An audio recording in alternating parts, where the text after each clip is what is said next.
Las preguntas, Stephanie, vamos a que las escriban, que hablen, al final pueden interrumpir, no sé cómo sería. Sí, perdón, disculpe que se Sí, me obvié esta parte. Bueno, nos gustaría que vayan escribiendo las preguntas en el chat, ¿verdad? Para que al final de esta hora que vamos a tener, doña Patricia pues logre despejar las preguntas. Esperemos que sean la mayoría, ¿verdad? En caso de que no logremos responder todas las preguntas, entonces estaríamos enviando posteriormente por escrito a los correos que nos facilitaron las respuestas de las preguntas que queden sin contestar en esta hora que vamos a tener acá. perfecto, muchas gracias. Entonces, inicio. Muchas gracias a todos por participar y bueno, la Cámara de Industria me pidió que hablara de este tema y yo le di un enfoque de lo que las empresas, ejemplos de empresas, voy a presentar ejemplos de empresas con consumos determinados, cómo es que se debe evaluar esta reducción del 3%. Entonces voy a presentar bastantes números. Por favor, ustedes van escribiendo las preguntas o aclaraciones que necesiten si algo de lo que yo voy a explicar o van a ver en la diapositiva no es totalmente claro para ustedes. Bueno, ya mi nombre es Patricia Rodríguez y trabajo en Multiconsult. Tenemos también una empresa en El Salvador que hace las mismas actividades, consultoría en energía y medio ambiente. Bueno, yo comienzo esta charla con el comunicado oficial que sacó el gobierno. ¿Por qué? Porque es en lo que nos debemos de basar las empresas para saber qué es lo que vamos a pagar en este semestre de 2020 y qué es lo que vamos a comenzar a pagar a partir de enero 2021. Entonces, en el primer párrafo del comunicado del gobierno dice que las familias nicaragüenses gozarán de una reducción del 3% en la tarifa eléctrica. Aunque habla de las familias nicaragüenses, pues vimos ya en el pliego tarifario que está publicado en la página web del INE que no solo el sector residencial, digamos, disminuyó este 3%, sino en todas las tarifas a nivel del sistema interconectado nacional. Esto lo aclaro pues porque también muchas personas nos han preguntado que si solo era aplicable al sector residencial, por lo que habla de las familias nicaragüenses. Luego en el segundo párrafo dice que no se aplicará el deslizamiento del Córdoba con respecto al dólar por un periodo de 6 meses. O sea, la deducción es que si es a partir de julio va a estar esta no aplicación del deslizamiento entre julio y diciembre de este año, ¿verdad?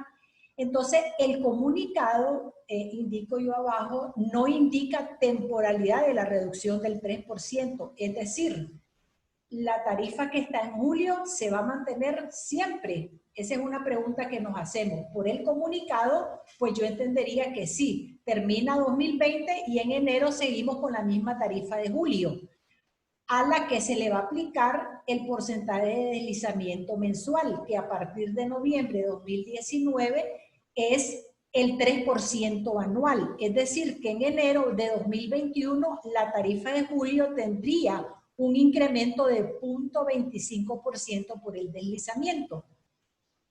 El comunicado sí indica temporalidad de la no aplicación del deslizamiento, es decir, estamos seguros de que solo va a estar vigente de julio a diciembre, ¿verdad? Entonces yo creo que es importante aclarar porque digamos hay un poquito de ambigüedad en este comunicado. Perdón.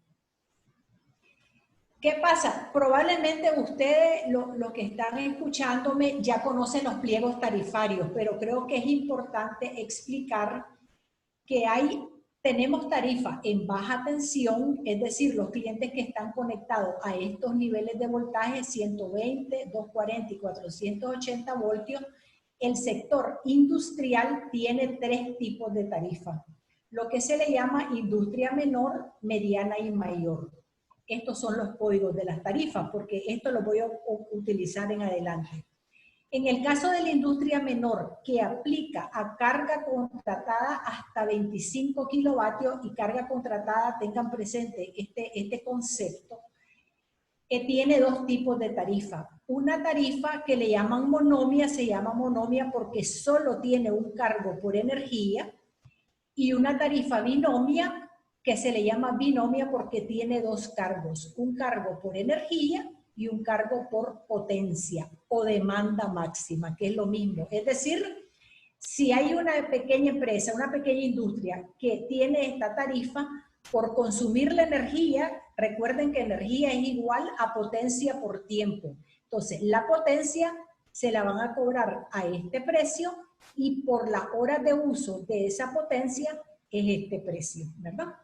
Entonces va a pagar dos cargos. Y en el resto de tarifas en baja tensión está la industria mediana, que es para carga contratada mayor de 26 kilovatios y hasta 200, es decir, de 26 a 200, por demanda máxima tiene los dos cargos igual que la industrial menor de 3A, y la mayor, que es carga contratada mayor de 200 kilovatios, es decir, a partir de 201, y también tiene dos cargos.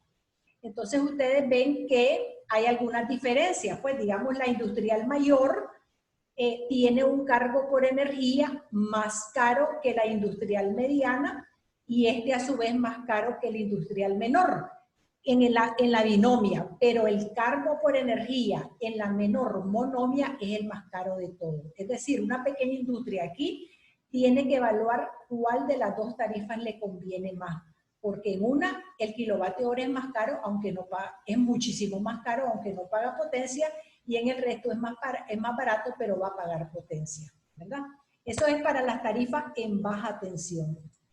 Pero también tenemos tarifas en media tensión, que son voltajes en 13.800 voltios y 24.900 voltios. Entonces aquí tenemos cuatro tipos de tarifas. Si ustedes se fijan, aquí ya no aparece la industria mediana. ¿Por qué? Porque la industria mediana tiene la menor tiene una carga contratada hasta 25. Entonces, en esos niveles de carga, le sale muy caro pasarse a media tensión porque tiene que hacer inversiones en sus instalaciones, transformadores propios, red de distribución propia. Entonces, no le sale, si hace la comparación con lo que se va a ahorrar en la factura, entonces no le conviene. Entonces, ¿qué pasa en media tensión? En media tensión tenemos también tarifas binomias, solo para industria mediana y mayor, con la misma clasificación de carga contratada.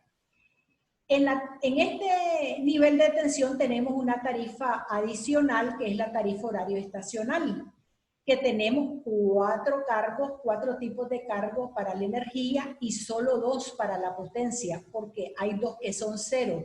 ¿Qué quiere decir esto? Que si hay industrias que no trabajan en las horas punta, que son entre 6 y 10 de la noche, o su demanda máxima es bien baja, entonces les conviene optar por esta tarifa porque este cargo, el cargo fuera de punta, que es el que pagan ahorita en otro tipo de tarifa que no es horaria estacional, vale cero. O sea, no pagarían más que por la demanda en punta. Que si la industria solo hace un turno, pues puede que le convenga esa tarifa. O si hace dos turnos, pero termina un poquito antes de las 6 de la tarde, le podría convenir esta tarifa. Y es lo mismo, en la misma interpretación para la tarifa mayor. Yo les dije que hicieran, que se fijaran en carga contratada y que el cobro es por demanda máxima. Entonces, ¿qué pasa? Cuando uno contrata un servicio la primera vez, ¿verdad? Por primera vez un servicio nuevo, la industria y cualquier otro sector, uno contrata una carga y uno estima más o menos la carga que va a tener en la instalación y dice, bueno, yo voy a demandar 200 kilovatios.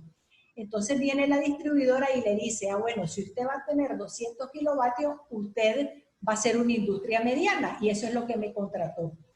La empresa, hasta que ya está operando y tiene un medidor, se va a dar cuenta exactamente cuánto es su demanda, cuánto es la carga que está operando al mismo tiempo. Entonces, en muchos casos, esta carga contratada puede ser mayor que la demanda máxima, puede ser igual o menor. Pero, ¿qué es lo que le va a cobrar la distribuidora? Le va a cobrar lo que le mide el medidor, no lo que contrató. Esto que quede claro porque hay muchas empresas que les cuentan que le cobran la carga contratada. No se la cobran, le cobran la demanda máxima, ¿verdad? Pero es importante que esta carga contratada sea ligeramente mayor o igual, pero nunca menor. Más adelante les voy a explicar por qué, pero básicamente es porque hay unos cargos, unas multas cuando eso ocurre y luego les explico por qué, ¿verdad? Entonces, estos son los tipos de tarifa para el sector industrial. ¿Qué pasa? Aquí hice varios ejemplos de esos 5 tipos de tarifas, de 5 de los varios tipos de tarifas que les acabo de explicar. ¿Qué ejemplo no incluí aquí? El de la tarifa horario estacional, porque ese ya sería demasiados números los que les voy a poner, que ya de hecho son bastantes. Entonces, ¿qué pasa? Puse ejemplos para unos consumos X, ¿verdad? En el caso de la industria menor, 5.000 kilovatios hora mes sin cargo por demanda, es decir, utilicé la T3. Para la T4, 15.000 kilovatios hora mes, 29 de demanda y así sucesivamente. Si ustedes ven, ¿verdad? Si ustedes ven, en baja tensión, para la industria mediana tenemos 15.000 y 29 y en media tensión también 15.000 y 29. Y en industrial mayor los mismos consumos y la misma demanda. Pero la facturación, estos son todos los cargos, ¿verdad?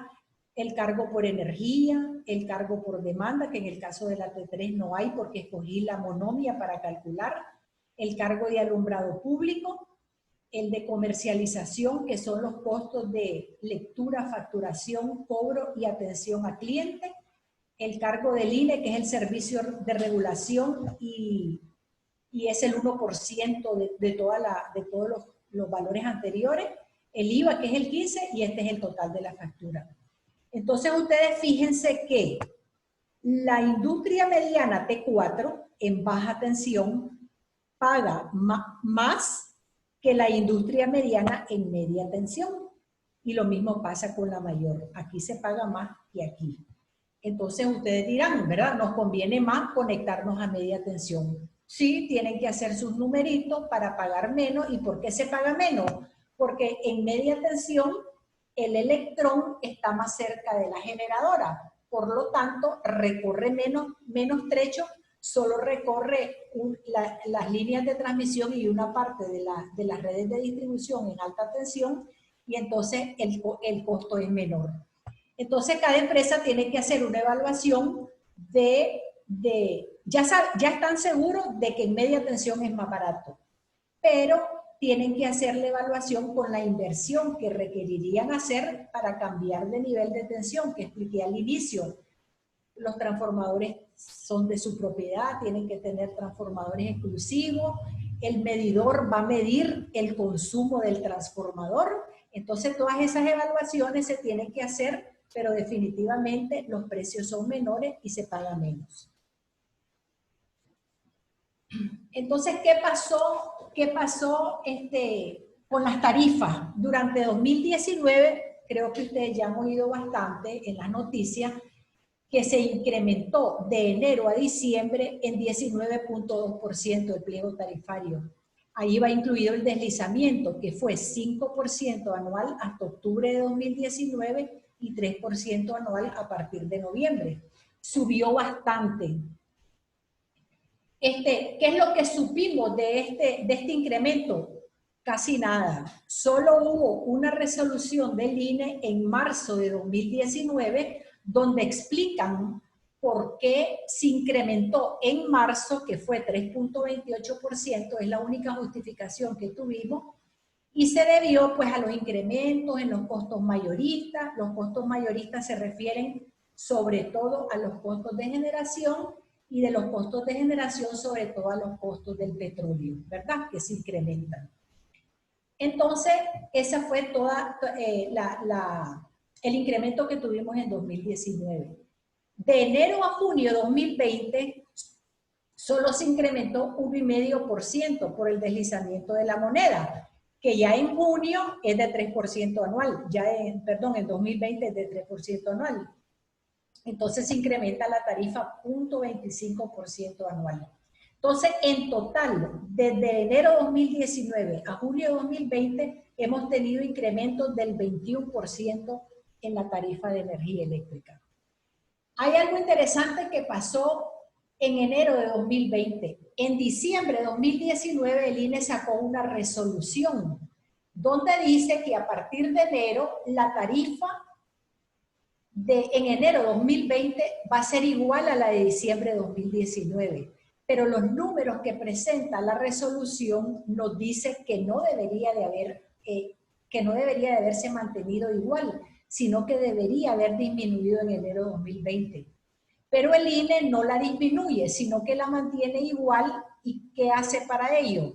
Incrementó no los costos de generación, sino los de transmisión, los de distribución. Recuerden que en la industria, en la tarifa hay 3 elementos de costo: generación, transmisión y distribución. Entonces el INE incrementó transmisión y distribución y quedaba un remanente a favor nuestro, que eso era indicio de que debía de bajar, pero entonces el INE incluyó en su resolución un déficit de alumbrado público, pues que yo no tengo cómo explicarles eso, porque por 25 millones de Córdoba. Entonces eso hizo que en enero se mantuviese la misma tarifa de diciembre de 2019, a pesar que debería de haber bajado, y es la que se mantuvo hasta julio, ¿verdad? Entonces tenemos que en los últimos 18 meses hemos tenido un incremento de 21% en todas las tarifas. ¿Cuál es ese impacto del 21% en las tarifas del sector industrial? Entonces yo hice un ejercicio para cada tipo de tarifa con los consumos que le expliqué al inicio. Entonces aquí tenemos, yo espero que se pueda ver claramente estos números, ¿verdad? En la industrial menor de 3, que solo tiene cargo por energía, en el ejemplo, ¿verdad? Para un consumo de 5.000 kilovatios hora mes sin demanda. En diciembre de 2018, una empresa de este tipo, con este consumo, pagó 40.456 Córdoba. Y en junio de 2020, antes de la reducción del 3%, pagó casi 49.000. Es decir, hay una diferencia de 8.480 Córdoba entre la facturación de junio y la facturación de diciembre. ¿Debido a qué? Al incremento del 21% que les expliqué anteriormente. Pero nosotros no podemos hacer esa simple diferencia. ¿Por qué? Porque esta empresa, que es lo que yo recomiendo que haga cada uno de ustedes, es ver, no es sacar la diferencia entre lo que pagué en junio y lo que pagué en diciembre para ver cuánto más pagué en términos de dinero, sino lo que pagué cada mes. Porque la tarifa a enero 2019 debería de haber sido la misma de diciembre, la de febrero igual. Es lo que ocurre en la mayoría, en casi todos los países. Es decir, las tarifas de energía eléctrica no están variando mensualmente como ocurre aquí. Aquí varía, además del deslizamiento, por los incrementos que se dan cuando los anuncian. Pero ¿qué pasa con el deslizamiento? El deslizamiento, si bien debería de ser aplicado al componente de costo importado de la tarifa, pero no todo es importado. Un ejemplo, los salarios de los trabajadores de las empresas de generación, de transmisión y de distribución no están dolarizados. Por lo tanto, ese es un componente que no debería estar sujeto al deslizamiento de la moneda, a menos que se le incrementen a los trabajadores cada mes, ¿verdad? Eso es por ponerle un ejemplo. Entonces, por definición, por concepto de la energía, de tarifas energéticas, se aplican los deslizamientos a los componentes de costos que son importados.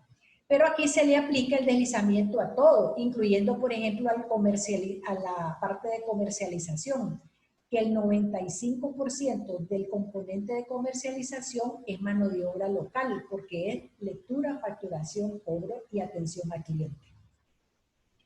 Entonces, ¿qué pasa? Cada mes se está pagando esta cantidad de dinero en relación con lo que se pagaba en diciembre 2018.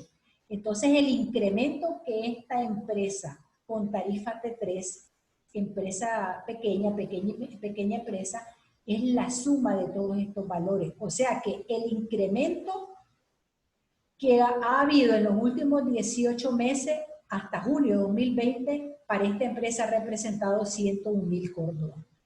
Y el mismo análisis se hace para lo que es la tarifa T4 con 15.000 kilovatios hora de consumo y 29 kilovatios de demanda máxima. Ha tenido un incremento en los últimos, ha pagado de más casi 300.000 córdobas. Y en el caso de la industria mayor, que es la T5, 2.300.000 córdobas es lo que se ha pagado de más en todo este periodo. Eso es en las tarifas de baja tensión. En las tarifas de media tensión tenemos los dos tipos que ya explicamos, y entonces los incrementos aquí van a ser un poco menores que las de baja, porque ya explicamos que estas tarifas son un poco más baratas o menos caras. Entonces son 262.000 córdobas que ha pagado de más una industria mediana con estos consumos y demandas, y 2.050.000 córdobas para una industria mayor con este consumo y este nivel de demanda máxima. Ahora bien, ¿qué pasa a partir de julio de 2020? Disminuye en 3% la tarifa y no se aplica el deslizamiento, ¿verdad? Entonces, ¿qué vamos a tener? Que en el segundo semestre de 2020 vamos a tener un 1,5% menos adicional al 3%. Entonces, continuamos tomando la factura de diciembre de 2018 para evaluar ese impacto en las mismas tarifas que vimos anteriormente. Iniciamos con la industria menor con 5.000 kilovatios hora mes. Entonces, esta es la factura de diciembre, ¿verdad? En las tablas anteriores yo puse hasta junio de 2020. Ahora estoy agregando, si ustedes se fijan, de julio a diciembre de 2020, estoy agregando lo que va a pagar. Y va a pagar lo mismo todos los meses, ¿verdad? Porque no va a haber cambio. Entonces, ¿qué pasa? La mayor parte de las empresas, ¿qué es lo que hacen? O la mayor parte de las personas, ellos dicen, la diferencia entre los 47.000 córdobas que voy a pagar en julio versus los casi 49.000 que pagué en junio, eso es lo que me estoy ahorrando. Pero realmente siempre en julio y en todo el semestre del 2020 se van a pagar 7.000 córdobas adicionales a lo que se venía pagando en diciembre de 2018 por todos estos incrementos, pues que no tuvimos, digamos, justificación de lo mismo, ¿verdad? Entonces, ¿qué pasa? A diciembre de 2020, esta empresa ya no va a pagar solo los 102.000, sino se le agregan estos 7.000 córdobas mensuales, que en 6 meses son 42.000 córdobas, adicionales a los 101.000 que pagó de más. Entonces va a tener un incremento en su presupuesto de 143.000 córdobas, ¿verdad? Y así sucesivamente para cada una de las tarifas del pliego tarifario industrial. En el caso de la industria mediana, el incremento hasta diciembre va a ser por casi 400 y pico mil córdobas. En la industria mayor, en baja tensión, son casi 3.3 millones de córdobas durante el periodo que se ha pagado de más. Fíjense bien que aquí mantengo la misma facturación, ¿verdad? Todos los meses, al igual que anteriormente, en la tarifa T3, aquí está. Y esta es la cantidad que realmente está pagando de más en estos meses, que queda fija, pero está pagando de más siempre, ¿verdad? Y luego el mismo análisis para lo que las tarifas en media tensión, que es un poquito menos que en las de baja tensión, 371.000 en el caso de la T4 y casi 3 millones en el caso de la T5, ¿verdad? Entonces, ¿qué quiero decir con esto? Que cada empresa tiene que agarrar su factura. La recomendación pues que yo doy es que cada empresa tiene que tomar la facturación de diciembre de 2018, o sea, lo que va a pagar en julio tiene que compararlo con esa facturación. Ahora, si quiere ver pues solo lo que va a pagar menos con respecto a junio, pues solo hace la resta entre julio 2020 y julio 2020, pero realmente eso sería pues digamos una visión de corto plazo. cuando para hacer presupuestos y todo ya deberíamos de saber cómo se va a comportar la energía, por ejemplo, en el 2021. ¿Verdad? Entonces, la Cámara de Industria es una asociación gremial, entonces quiere saber cuál va a ser el impacto en todo el sector industrial, ¿verdad? Sobre esta reducción del 3%, que yo no le llamo realmente reducción, sino que digamos es un poquito de devolución de lo que yo ya pagué de más, aunque sigo pagando de más, como ya vimos.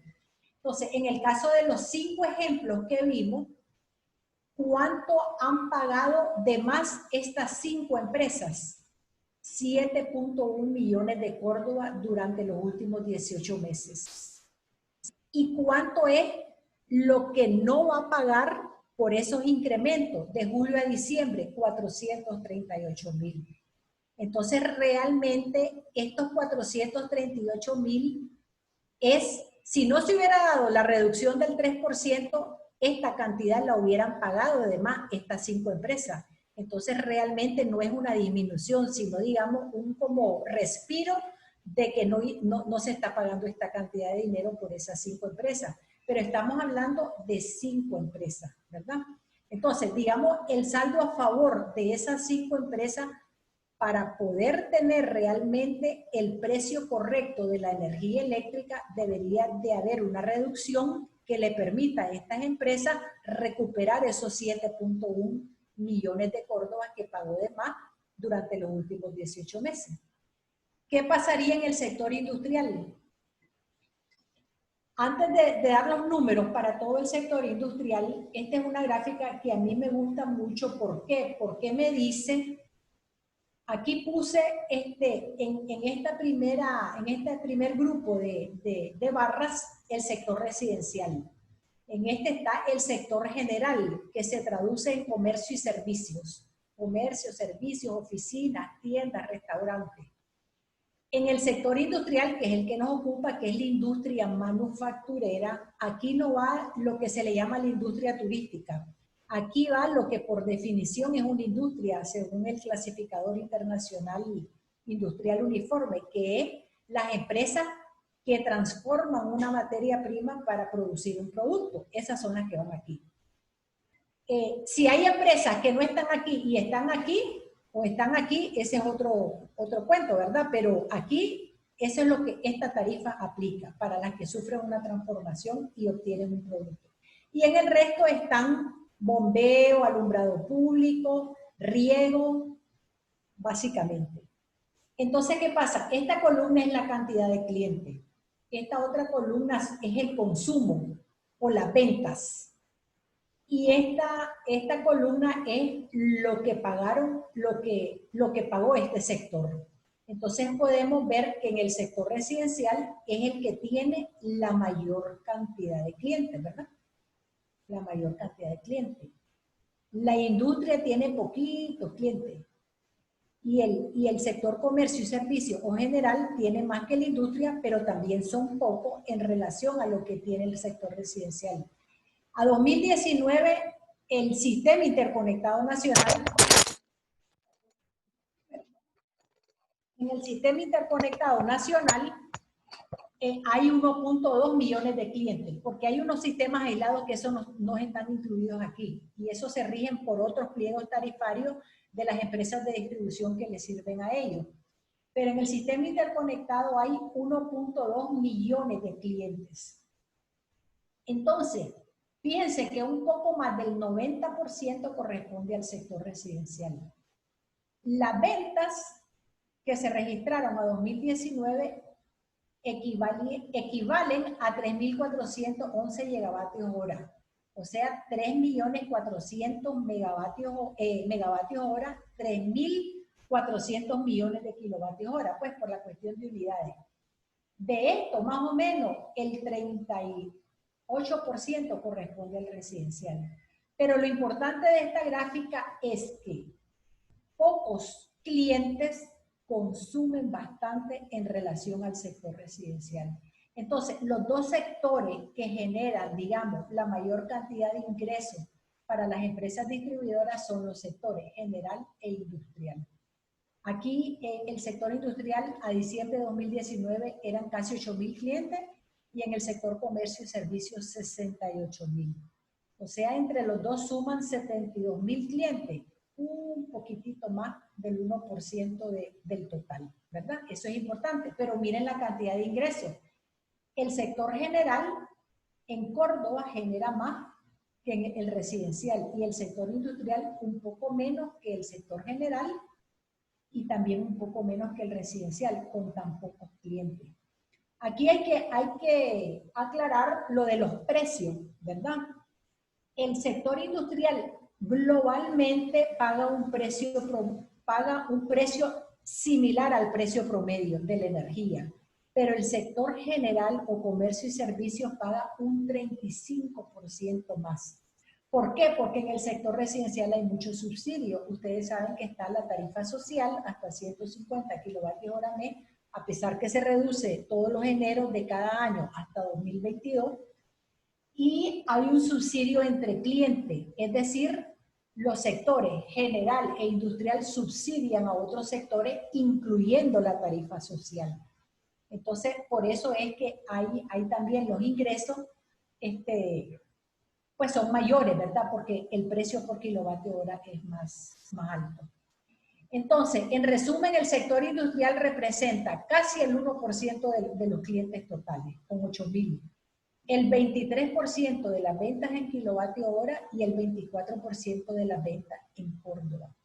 Hablo de las ventas y no los consumos, porque hay pérdidas. Recuerden que estos son, digamos, la energía que llega a los inmuebles, pero en el transcurso se perdieron o hay quienes robaron y hay errores administrativos, entonces esas pérdidas no están aquí incluidas.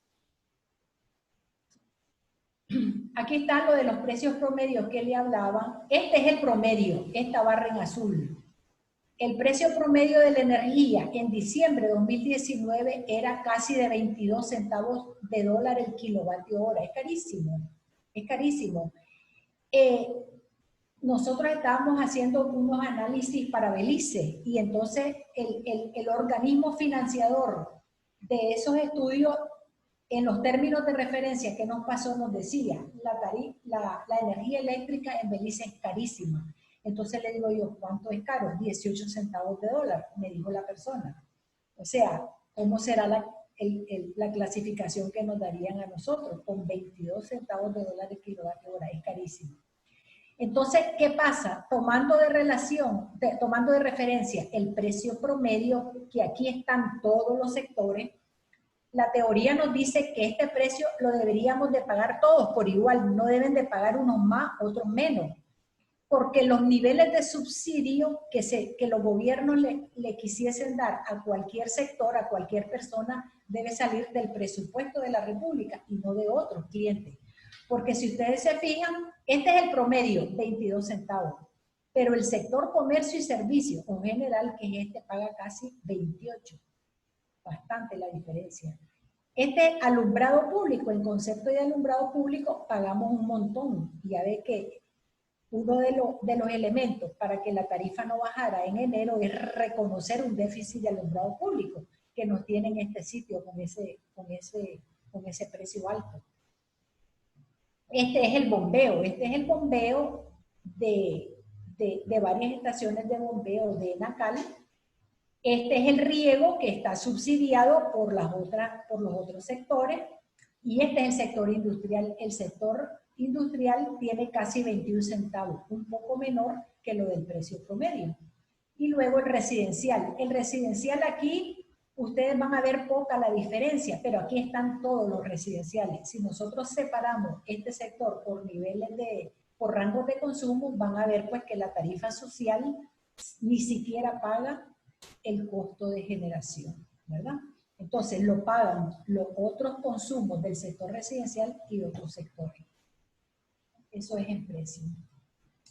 Entonces, ¿qué pasa? Volviendo al tema de lo que pagaron de más las 5 empresas industriales del ejemplo, que fueron 7.1 millones, esto que les voy a decir es solo un orden de grandeza, es decir, no hemos hecho un estudio a nivel de detalle con todos los cálculos. Es solo para presentarles a ustedes y a Cadín, que requiere un enfoque de este tipo, cuánto representaría para el sector, o cuánto ha representado para el sector industrial los incrementos tarifarios no justificados, cuánto representa eso en dinero.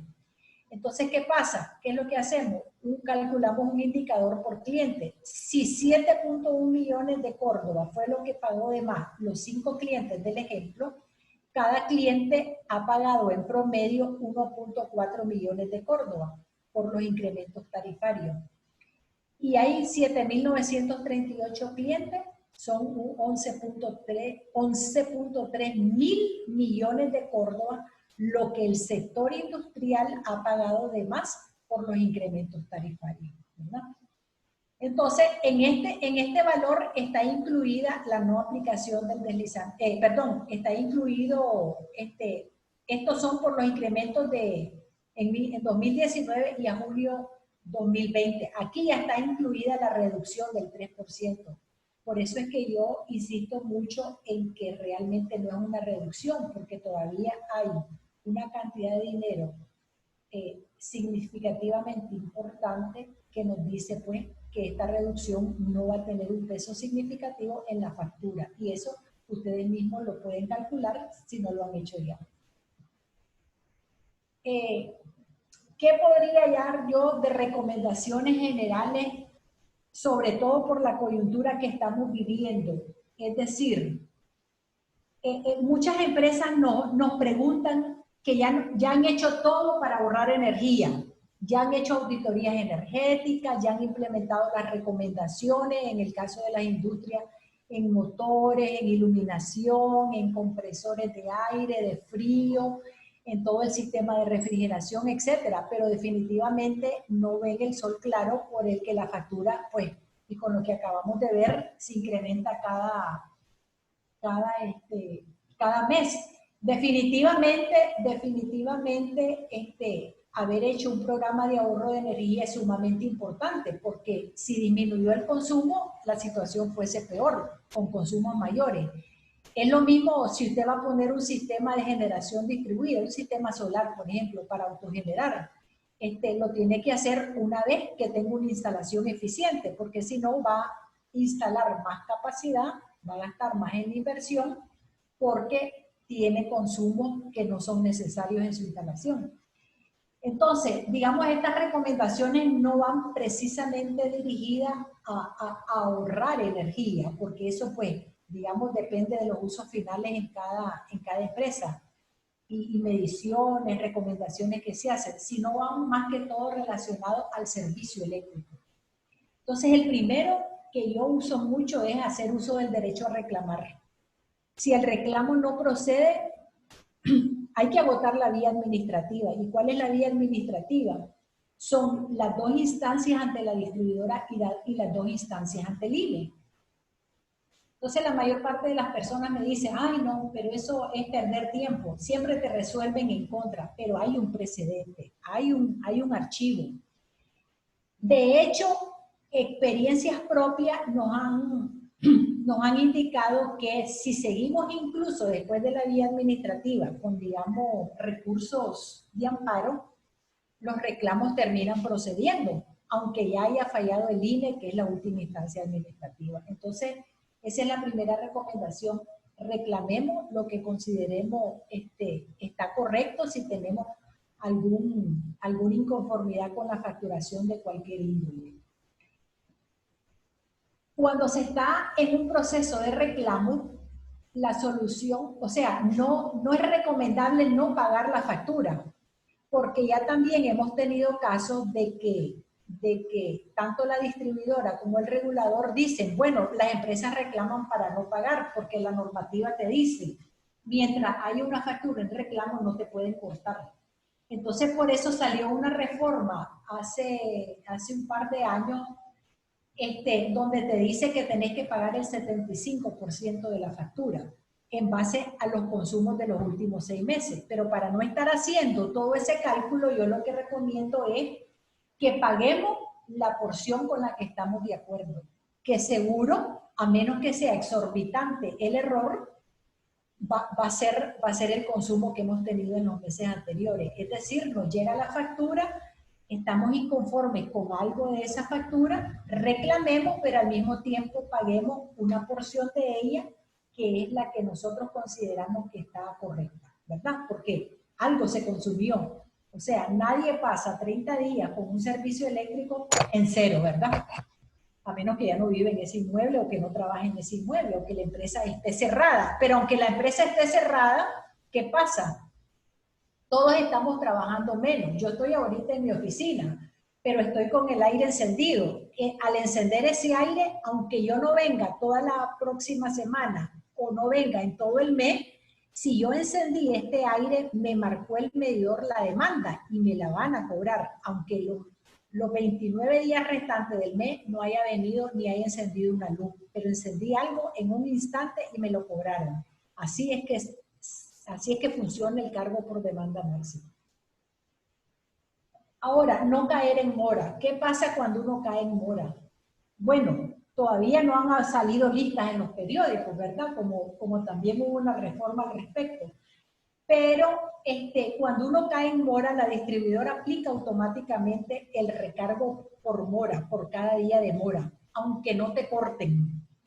Incluso si no te cortan y ya entraste en mora, te cobran un cargo por reconexión, que en el caso de las industrias es considerable, aunque no te hayan cortado. Ese es uno de los factores que puede ser motivo de reclamo, es decir, me cortaste porque entré en mora, pero no hiciste el hecho de cortarme, entonces no me cobré. Reclamen eso porque efectivamente ya hemos tenido casos y revierten ese cargo. Pero si ustedes no se fijan en la factura que esté ese cargo y podría ser considerable, ustedes lo pagan y creen, pues se sigue incrementando, ¿verdad? La factura. Y uno de los elementos fue ese.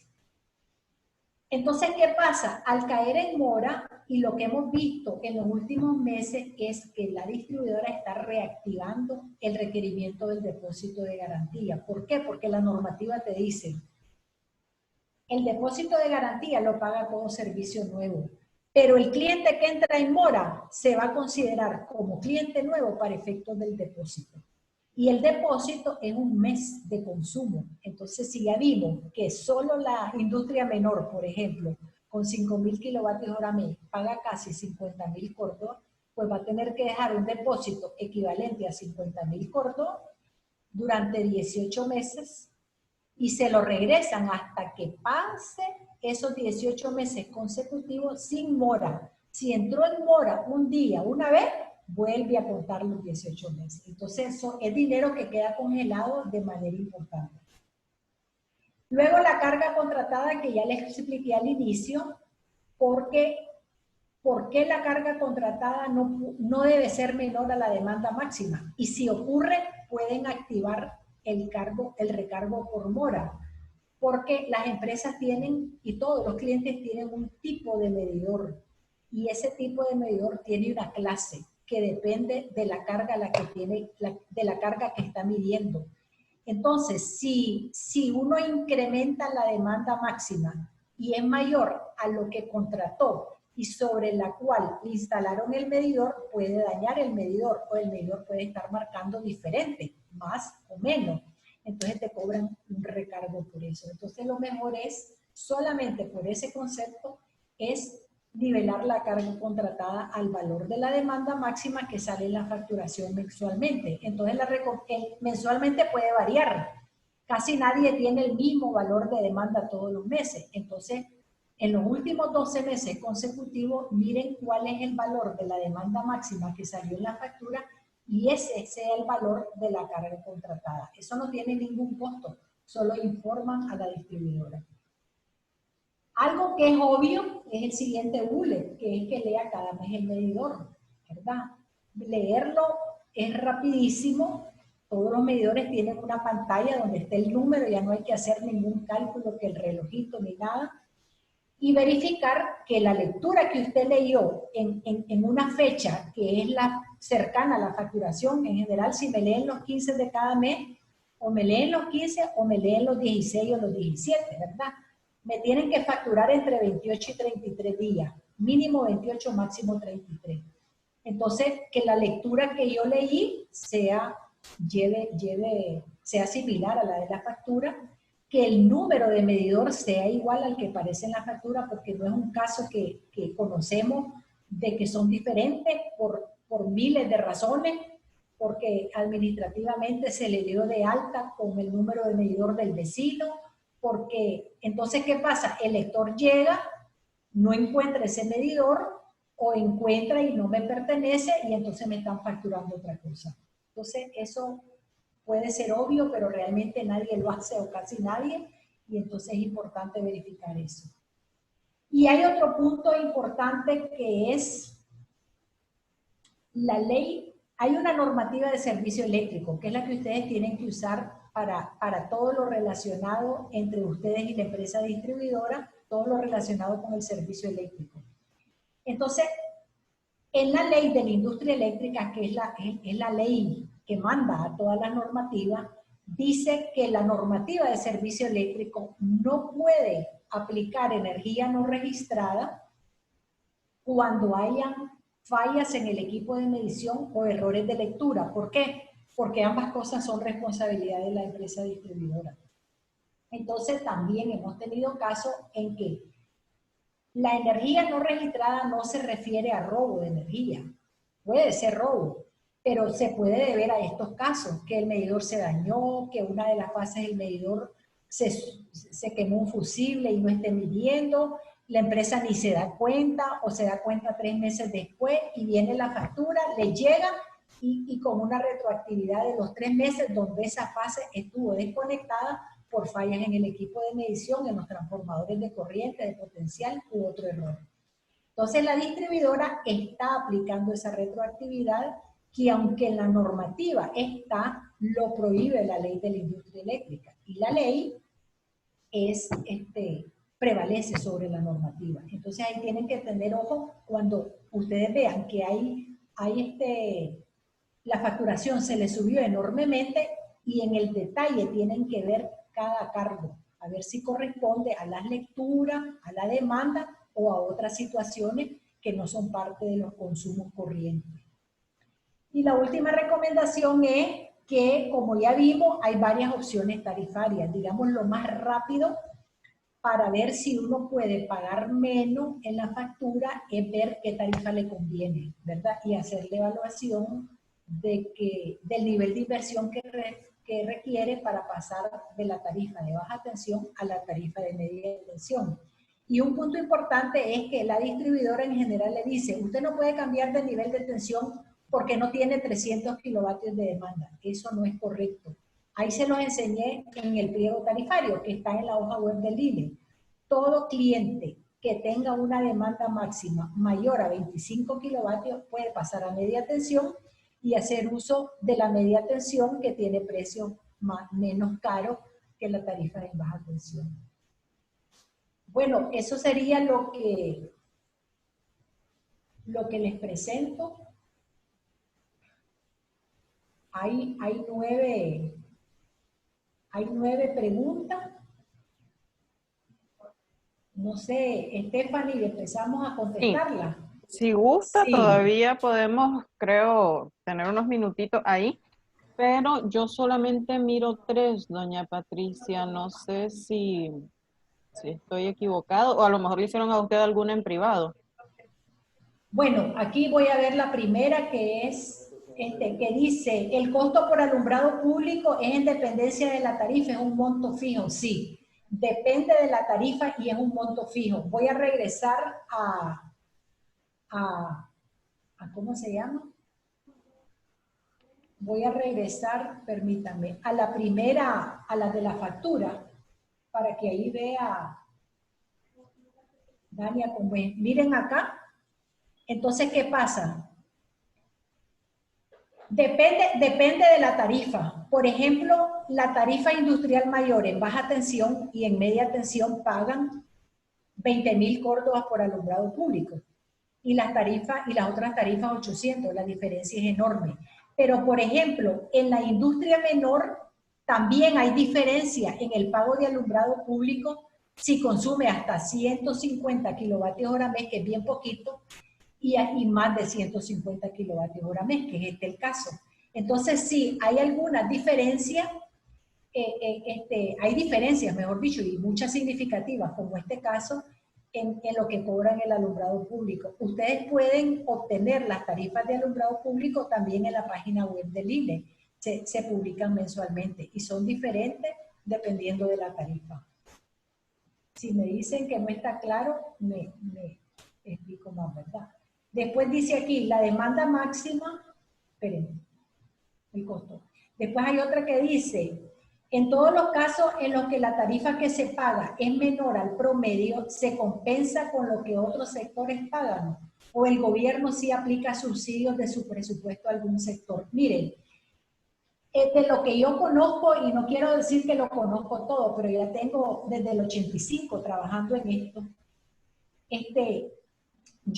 el gobierno no da subsidio alguno del presupuesto, más que lo del IVA. Porque cuando el IVA es menor, que es el caso ahorita, pero que ya va a terminar en el 2022, ahorita hasta 150 no paga IVA, de 300 a 1000 pagaban el 7%, pero ya va a subir a 15 y los otros pagan 15. Ese es el subsidio que da el gobierno, es decir, deja de percibir impuestos, ¿verdad? Pero de ahí todas las tarifas que son menores que el precio promedio reciben un subsidio, porque no están pagando el precio promedio. Lo mejor hubiese sido que yo les pusiese los precios promedio en baja y en media, ¿verdad? Pero no quise complicarlo más, porque en baja tensión, como ya vimos, es más caro, porque está más alejado recorre menos el electrón que en media tensión. Entonces, hay dos precios promedio, en media y en baja. Entonces, en buena ley, todos los clientes que estén conectados en baja deberían de pagar lo mismo. Y todos los clientes que estén conectados en media deberían de pagar lo mismo. Pero no está así. Aquí tenemos cualquier cantidad de tarifas, 50 y pico, cuando, por ejemplo, en El Salvador, un país que yo conozco muy bien, tiene 9. Y entonces es mucho más fácil manejarlo. Todo el mundo lo interpreta bien. Entonces, aquí, tantas tarifas que se pierden los clientes. Entonces, exactamente lo que dice aquí la pregunta es que sí, quien paga menos es porque recibe un subsidio, pero que se lo dan otros sectores, no el gobierno. Luego, si no, no hay ninguna justificación para que otros paguen menos y más, ¿ya? Y lo mismo hay subsidio intratarifas. ¿Qué quiere decir eso? Que en el sector residencial, por ejemplo, los consumos de más de 150 kilovatios hora mes subsidian al de 150. Si nosotros presentáramos los precios promedios por rango de consumo, ahí vamos a ver la diferencia. Luego hay otra pregunta. ¿La demanda máxima marcada en el medidor influye para el cálculo de los kilovatios hora de consumo en energía? Los medidores tienen dos. Ustedes pueden ver su medidor. Yo creo que, no sé las cargas de las empresas que están participando ahorita, pero en general en el sector industrial están los medidores electrónicos, que en la pantalla, si ustedes empiezan a ver la pantalla, primero aparece la fecha, el día de hoy, ¿verdad? Luego la hora, luego aparece kilovatio hora, la lectura de energía, luego aparece kilowatt, ahí abajito ustedes pueden ver la unidad de medida, que es el valor de la demanda. Entonces los medidores miden las dos cosas, energía y demanda. No es que, claro, hay una relación entre ellas, es decir, por eso la ecuación es energía igual a potencia por tiempo. Pero les voy a poner un ejemplo sencillo. Sí, que es el que les dije yo, si trabajan los 30 días del mes o solo trabajan 15 minutos. Entonces, ¿cuál va a ser la ecuación ahí? Energía es igual al aire que yo encendí ahorita, digamos que tuvo 1 kilovatio, por las 2 horas que lo estoy usando. Son 2 kilovatios hora, ¿verdad? Pero ¿qué pasa? Si yo enciendo el aire, lo tengo ahí 1 minuto y ahí nomás lo apagué. Me van a cobrar el kilovatio del aire digamos, en términos de energía me sale más caro porque solo lo encendí 1 minuto versus las 2 horas que lo utilicé. Y voy a pagar lo mismo por demanda. No sé si está claro, Dania. Si no, me volvés a preguntar o hablar. O sea que el medidor marca la demanda y la energía. Hay una relación entre ambas, que eso depende de un elemento que se llama el factor de carga. El factor de carga es la forma de la curva de carga de tu consumo. ¿Ustedes cómo van a saber cómo se comporta su consumo? Su medidor tiene el registro de perfil de carga y ustedes se lo pueden pedir a la distribuidora. También la distribuidora les cobra $50 por 6 meses, $100 por 1 año de registro, que no lo deberían de cobrar porque ustedes pagan el medidor. Por lo tanto, los registros son de su propiedad, son de su consumo, pero lo cobran. Entonces, usted ahí va a ver cómo se comporta su curva. Entonces, llega un momento en que si la curva es así y tiene un pico, tiene un factor de carga bajo. ¿Qué quiere decir? Que el pico está bien alejado de su comportamiento promedio. Entonces, por eso es que es importante evitar esos picos, porque le van a cobrar el pico, así sea que esté en 1 segundo ese pico. ¿Ya? Por eso no hay que encender los equipos al mismo tiempo, todo, porque los medidores registran el valor máximo cada 15 minutos.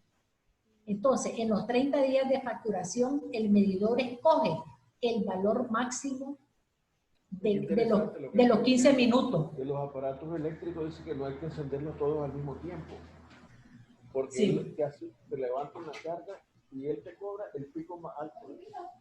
Así es. Eso le cobra el pico más alto. Así sea 1 segundo. Entonces, ojo con eso. Digamos que encendés la refrigeradora, que encendés un abanico, que encendés un aire, pero que todo lo encendés prácticamente al mismo tiempo. Dice que...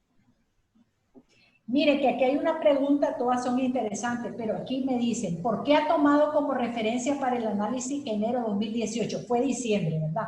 Diciembre 2018. Si el deslizamiento y los incrementos se han dado desde hace mucho antes, ¿podría aclarar? Claro que sí. Me tengo que enmarcar en el análisis en un periodo de tiempo, pero usted tiene toda la razón. Mire, aquí en estos números que ustedes han pagado de más, solo va el incremento del 19.2 de 2019 y de enero a junio. Pero aquí no va los precios del petróleo hasta negativos que han habido de enero a junio. Aquí no va ese análisis.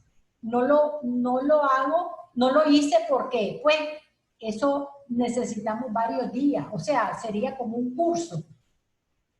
Pero hay que incluir varias cosas. Las pérdidas de energía, que según el INE están en 18% y nosotros pagamos 14%. Parece que pagamos 14% oficialmente. Pero estamos pagando casi todas las pérdidas. Y las pérdidas del 18% que existen no son todas robo. Eso es responsabilidad de las distribuidoras. No tenemos por qué pagar nosotros. Eso que pagamos de más por pérdida no está aquí. No está aquí por qué no ha disminuido el precio de la energía de enero a junio si tuvimos en abril petróleo negativo, después lo tuvimos a $10 y ahorita las perspectivas son que bajen este segundo semestre. ¿Por qué? Porque ya hubo un repunte lamentablemente del coronavirus en los Estados Unidos y los países que mandan en el mundo son China y Estados Unidos. Entonces las perspectivas son que bajen. Porque entonces, si hay un repunte de coronavirus, todo el mundo a su casa, a todo el mundo a guardarse, si ya está dando una salidita, como yo que salí hoy, y entonces otra vez a guardarse y vuelve a bajar la demanda de petróleo. Entonces, eso no está aquí, lo que ha bajado el petróleo. No solo este año, sino los años anteriores. ¿Recuerdan el préstamo a Caruna? Que pues no hicieron ese préstamo porque Caruna cubrió los incrementos del petróleo que hubo en su momento. Y después, cuando bajó, no vimos el sol claro ahí, porque le tenemos que estar pagando a Caruna. Entonces, por eso tomé, José Luis, diciembre de 2018, para poder hacer en una hora este análisis de los últimos 18 meses. Pero sin duda alguna, por eso yo digo que para volver a diciembre de 2018, tendría que bajar la tarifa en 20%. y otro 20% por la disminución de los precios del petróleo que ha habido este año. Hay muchas más cosas. Y ya no se diga el deslizamiento, que no debería ser aplicado a todos los costos en que incurren las empresas de la industria eléctrica, los generadores, transmisores y distribuidores.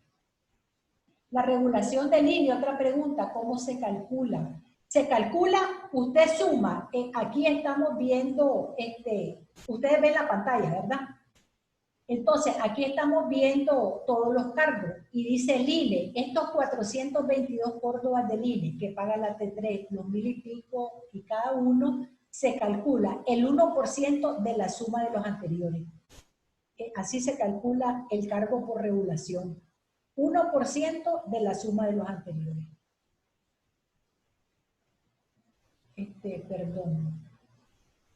Perdón que me fui.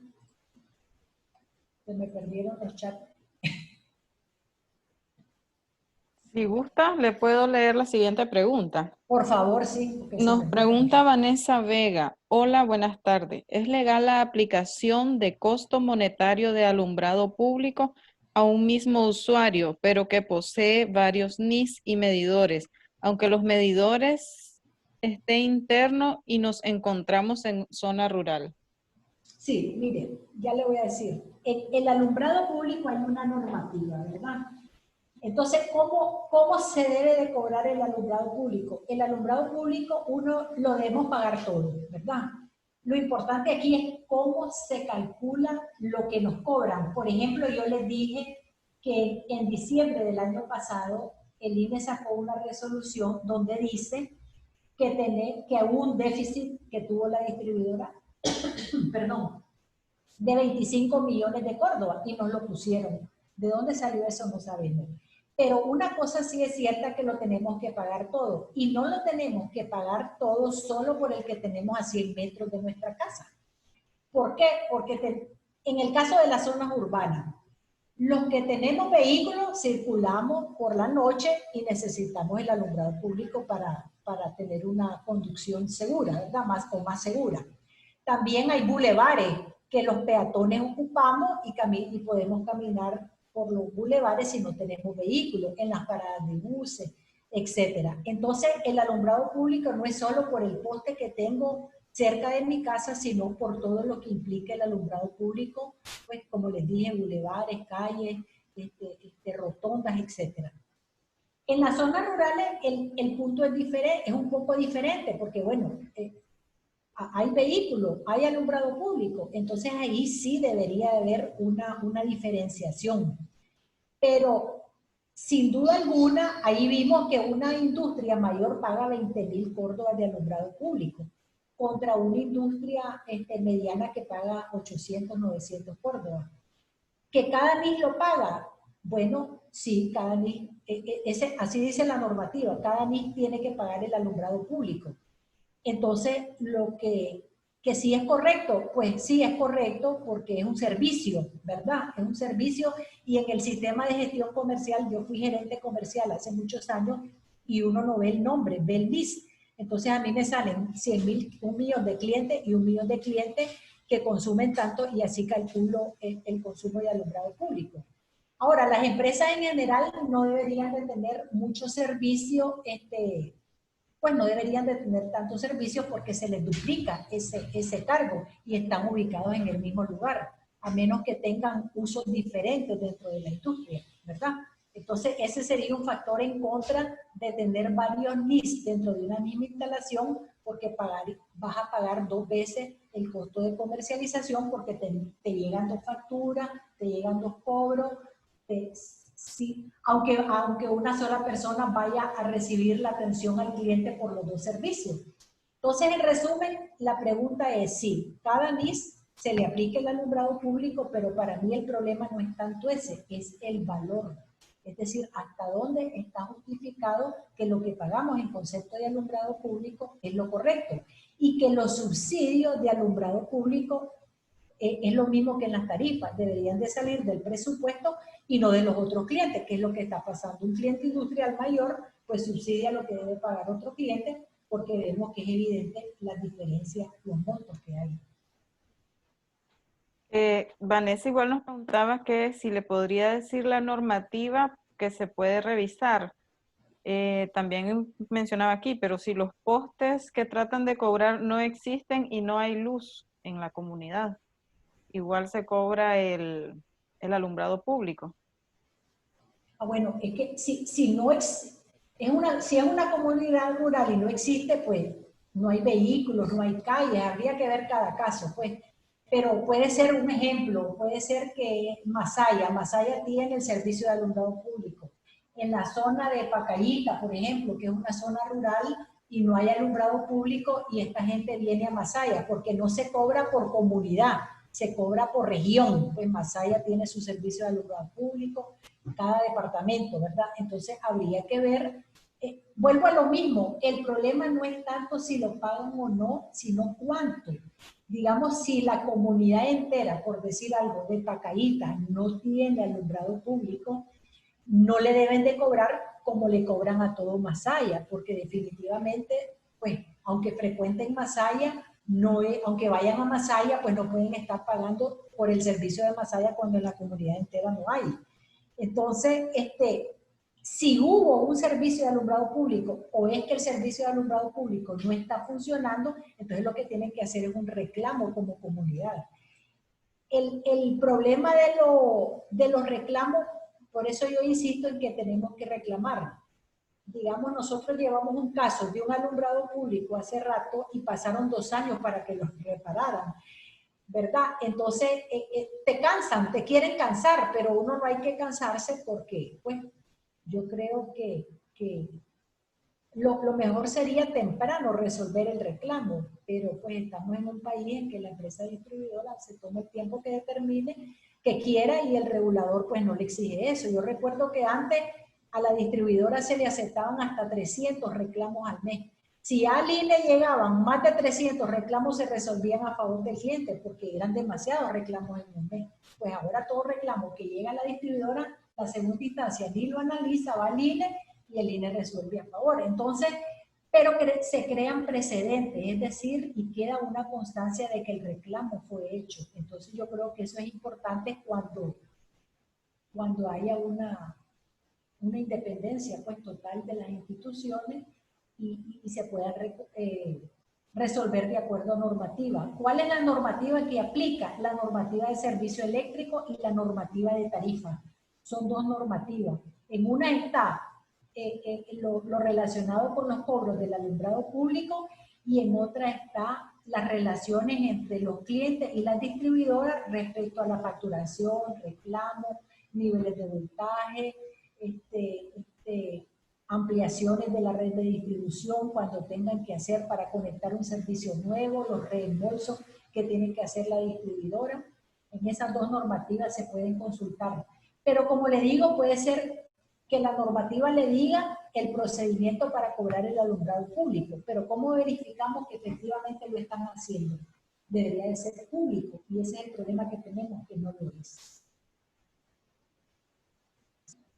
Ok, la siguiente pregunta dice don Gabriel Pasos, ¿por qué en Centroamérica es más barata la energía eléctrica?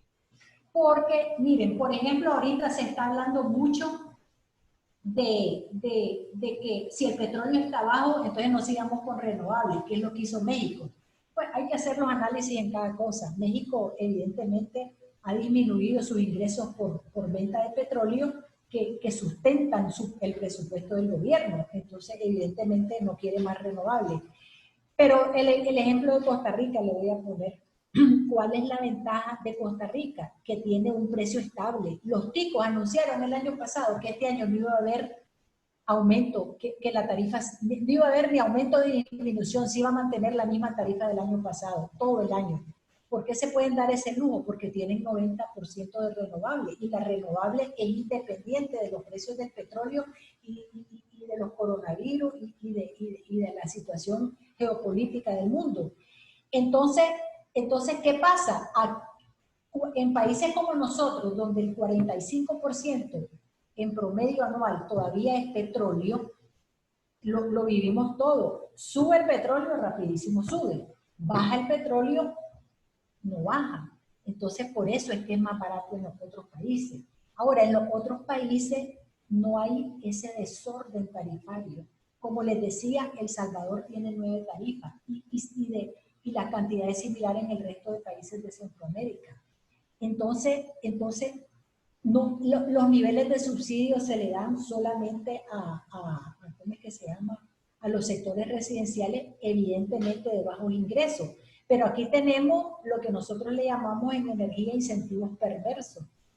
Por ejemplo, un incentivo perverso es este 3%. Otro incentivo perverso es que si yo tengo una casa en la playa y consumo 150, pago nada y necesitaré yo ese subsidio.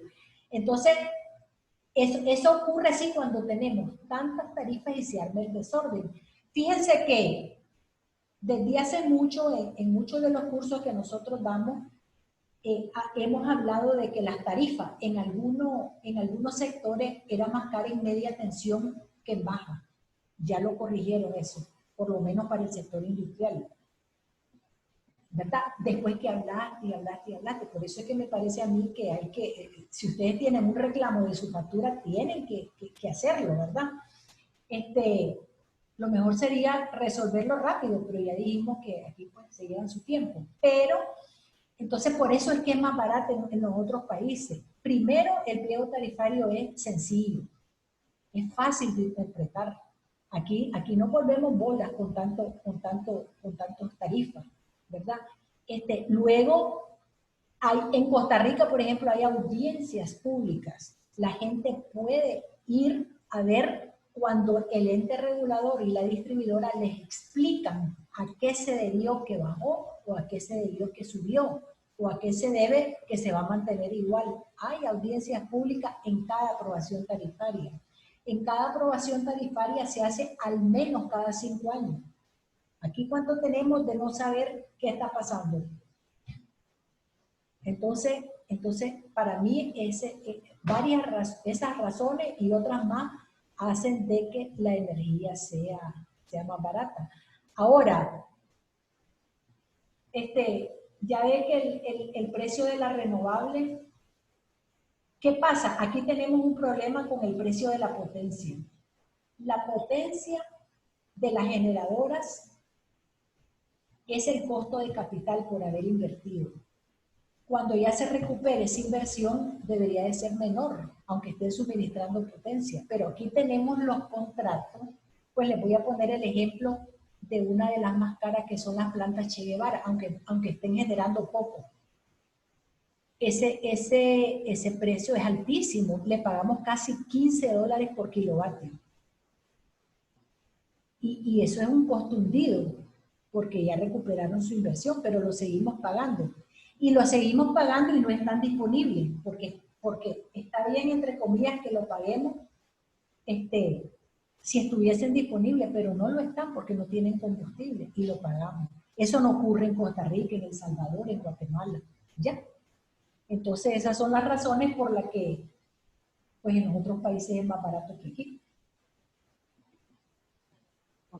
La siguiente pregunta dice, ¿qué costo tienen las energías renovables en dólares el kilowatt hora? Otra vez, perdón. Dice, ¿qué costo tienen las energías renovables en dólares el kilowatt hora? O sea, ¿qué costo tiene? O sea, ¿a cuánto nos lo cobran nosotros? Pues varía dependiendo de la renovable. Los contratos existentes, que también son públicos, están en la página web del INE. Por ejemplo, los ingenios a bagazo están en promedio $110 el megavatio hora. Entonces, $110 el megavatio hora. Las solares, en general, las renovables andan entre 90 y $110 el megavatio hora, o sea, 9 y 10 centavos de dólar el kilovatio hora. Eso es lo que le pagan a los generadores. Por ejemplo, la solar, la última que es Solari, es 110. Pero en El Salvador, las últimas licitaciones está a 46, o sea, la mitad de lo que se paga aquí. ¿Verdad? Entonces, vuelvo a lo mismo. todos los contratos aquí se han negociado directamente, salvo a mayo 1. Entonces, es tiempo de hacer licitaciones. Viene una planta de gas que no se licitó, que no se necesita ahorita, porque nosotros no necesitamos 300 megawatts, cuando la demanda está bajando. El año pasado tuvimos 717 megavatios de demanda máxima, todos los consumidores consumimos eso. Y este año vamos en 689, menos que el año pasado. Necesitamos 300 megavatios, el otro año no lo necesitamos. Lo vamos a pagar, sí, porque ¿quién lo va a pagar? Nosotros. Entonces, las renovables, como cualquier planta, los precios, yo no digo que están malos, están bien 100, 110, pero las nuevas renovables deben ser licitadas y va a ganar el precio más bajo. Para eso son las licitaciones. En la negociación directa el problema es que es una negociación entre dos partes. Yo que te quiero vender más caro y vos pues que tal vez me querés comprar más barato, pero la competencia por precios bajos se da en las licitaciones, especialmente el tipo subasta, que es lo masito, es una puja como cualquier subasta y son sumamente interesantes. Entonces, los costos de las renovables están por ese rango, 90, 110, son contratos ya de hace varios años, vía negociación directa excepto uno, y digamos la ventaja de ellas sí es que son precios que se mantienen estables, pues, y no importa que baje o sube el petróleo, se mantiene y eso nos da cierto grado de confiabilidad a nosotros, pues los consumidores. Ok, la siguiente pregunta nos dice, sé que se sale del tema, pero ¿qué pasa si tengo paneles solares y produzco más de lo que consumo? ¿Algo me obliga a entregarlo a la red pública? No, mire, no sé desde cuándo lo tiene, pero vamos a hacer, hay una normativa de generación distribuida y su anexo técnico. La normativa salió en diciembre de 2017 y el anexo técnico en febrero de 2020, cuando debía haber salido un mes después. Entonces, si usted tiene su sistema, para mí, ¿verdad? Si usted tiene su sistema antes de la normativa, olvídese de la normativa. Porque la ley dice que es para los sistemas, la normativa aplica para los sistemas que proyecten, para las empresas que proyecten instalar esos sistemas. O sea, que proyecten es a futuro, ¿verdad? Eso dice la ley de la industria eléctrica que fue reformada para darle paso a la generación distribuida. Pero la normativa de generación distribuida dice para los que tengan un proyecto, ¿verdad? Por lo menos yo tengo aquí en la oficina un sistema desde hace 6 años. Yo no le paro bola a la normativa porque la ley me dice que no. Entonces, ¿qué pasa? Usted instala un sistema, pero dependiendo de cuándo lo haya instalado, usted a lo mejor estaba inyectando a la red, porque ya sabemos que si es fotovoltaico, por ejemplo, pues es intermitente, ¿verdad? A veces usted va a generar más de lo que necesita en ese momento o a veces menos, entonces puede inyectar. Pero ahora los inversores tienen inhibidores, es decir, usted perfectamente no puede inyectar y no vender. Ahora, si lo instaló antes de 2017, olvídese de la normativa, pero si lo instaló después de diciembre de 2017, la normativa le dice que no puede instalar más de su demanda máxima. Pero si usted ya lo tenía instalado, no puede aplicar retroactividad, no pueden decirle quitar, es para los nuevos, para los después de diciembre de 2017, no pueden instalar más de la demanda máxima. Entonces, ¿qué excedente voy a vender? Pues ninguno, porque lo puse para usarlo. ¿Cuándo podría vender o cuánto tendría excedente? Cuando no lo use, que sería sábado y domingo, si no trabajo sábado y domingo. Pero usted bien puede decidir no vender instalando su inversor inhibidor o un inhibidor separado si su inversor no lo tiene. No sé si le contesté. La siguiente pregunta dice, el costo monómico del kilowatt hora nuestro anda en 0.22 en promedio, pero en algunos meses lo hemos llevado a 0.20.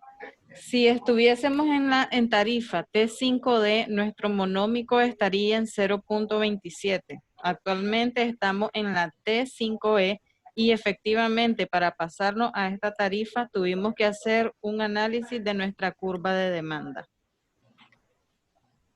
Creo que es Sí. más como un comentario, ¿verdad? Así es, sí, es un comentario, entonces sí, está bien, está bien. Acuérdense que los promedios de ustedes dependen de los días de facturación, de los consumos que tengan en ese mes, y una manera sencilla es toda la facturación dividida entre los kilovatios hora de esa factura, y ese es el promedio que pagaron, demanda incluida.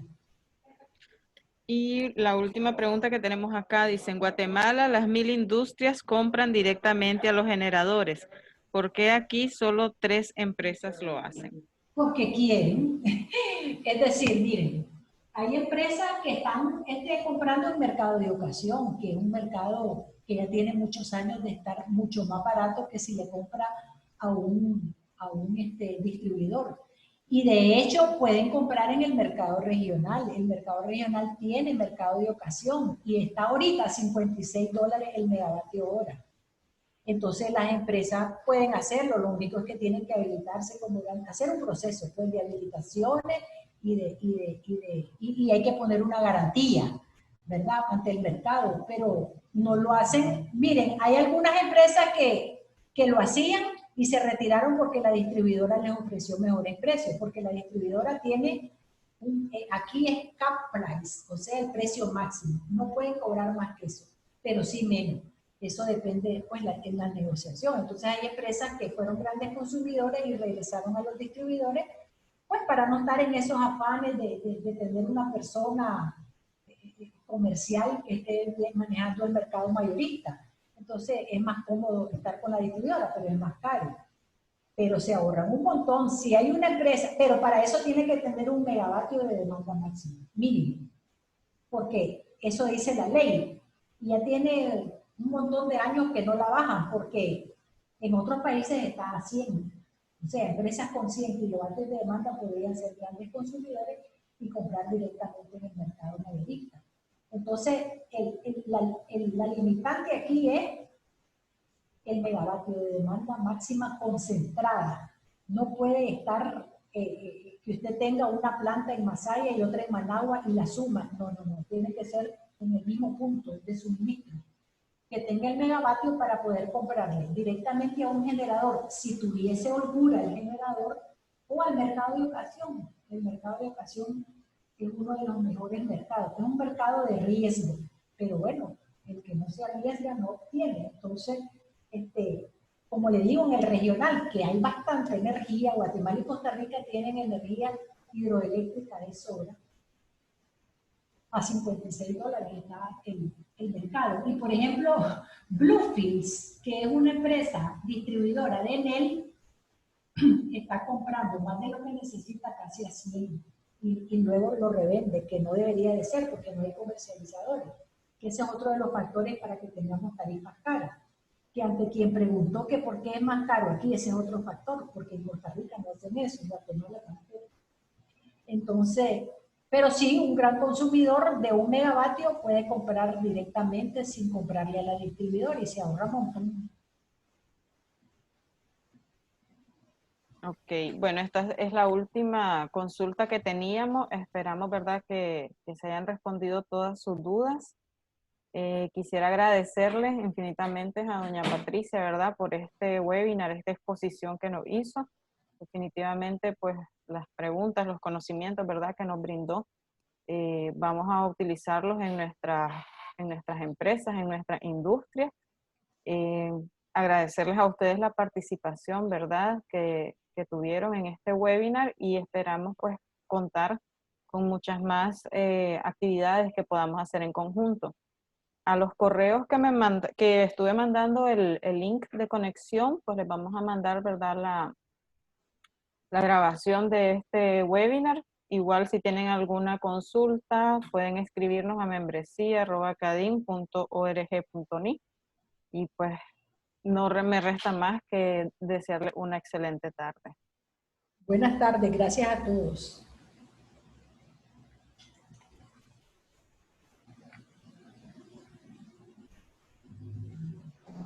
Muy buenas tardes, gracias.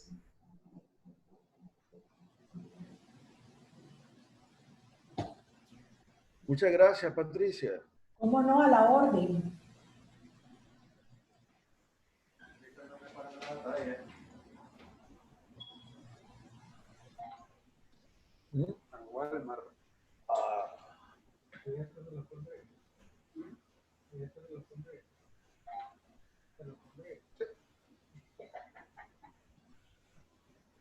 Los rotados.